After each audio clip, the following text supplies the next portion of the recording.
అలాగే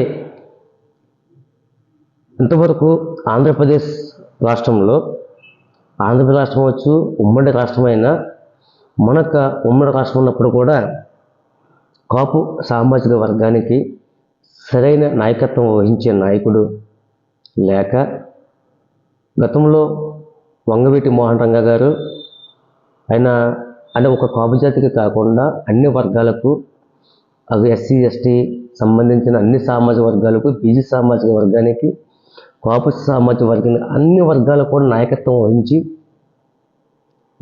వహించి ఆయన ఒక రాష్ట్ర నాయకుడిగా ఉన్నది. ఆయన ఒక విజయవాడ ఎమ్మెల్యే అయినా కానీ ఆయన రాష్ట్ర ప్రజల్లో ఎంతోమంది మొత్తం ఉమ్మడి రాష్ట్రంలో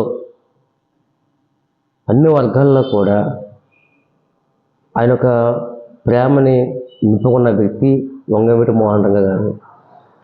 వంగవీటి మోహన్ రంగా చనిపోయాక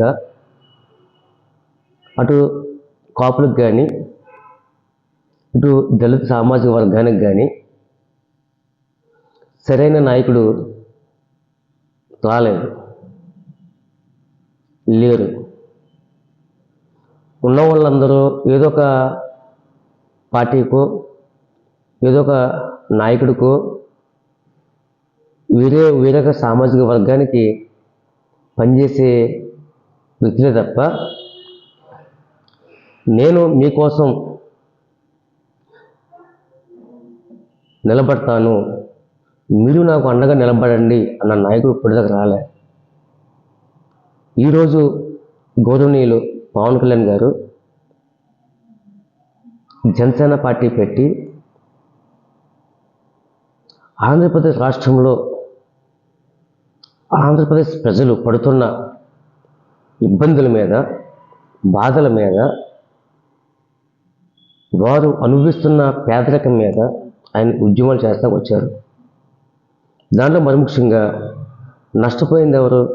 ఆంధ్రప్రదేశ్ రాష్ట్రంలో ఇన్ని సంవత్సరాలుగా స్వతంత్రం వచ్చిన కాడి నుంచి ఇంతవరకు నష్టపోయింది ఎవరు? ఒక కాపు సామాజిక వర్గం, ఒక దళిత సామాజిక వర్గం, అలాగే ఒక బీసీ సామాజిక వర్గం. వీరికి రాజ్యాంగ హక్కులు లేకుండా, రాజ్యాంగ హక్కులు ఈరోజు కూడా లేవు.